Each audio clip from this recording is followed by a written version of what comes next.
अस्सलाम वालेकुम। एक और नई खबर के साथ मैं हूं मोहम्मद इश्तियाक कादिर। आप देख रहे हैं मेरा यूट्यूब चैनल जनाब एचडी न्यूज। आज एक बड़ी अहम खबर से आपको आगाह करता चलो। पीटीआई को माली बुरान का सामना है। अरकान असेंबली को तनख्वाह का 10% हिस्सा पार्टी फंड में देने की हिदायत की गई है। जनाब आपको ये भी बताता चलो, पेशावर में पाकिस्तान तहरीक इंसाफ पीटीआई माली बुरान का शिकार हो गई है। पीटीआई के एडिशनल सेक्रेटरी जनरल फिरदौस शमीम नकवी माली बुरान के हवाले से पार्टी के अरकान पार्लियामेंट को खत लिख दिया है। दूसरी जानब आपको ये भी बताया चलो, फिरदौस शमीम नकवी की जानिब से लिखे गए खत में कहा गया है कि पार्टी चलाने के लिए हर पार्लियामेंट अपनी तनख्वाह का 10% हिस्सा पार्टी फंड में जमा कराएगा। और दूसरे खत में ये भी कहा गया है कि हर एमएनए और सेनेटर एमपी माहाना 50,000 रुपए पार्टी फंड में जमा कराएगा।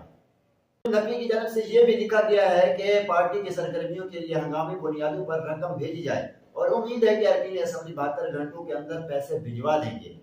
हाजिर है कि पेशावर में पाकिस्तान तहरीक इंसाफ पीटीआई माली बुरान का शिकार हो गई। इस तरह की वीडियो देखने के लिए हमारे यूट्यूब चैनल जनाब एचडी न्यूज को सब्सक्राइब करें और बेल आइकन लाजमी करें, क्योंकि हर आने वाली वीडियो आप तक पहुंच सके।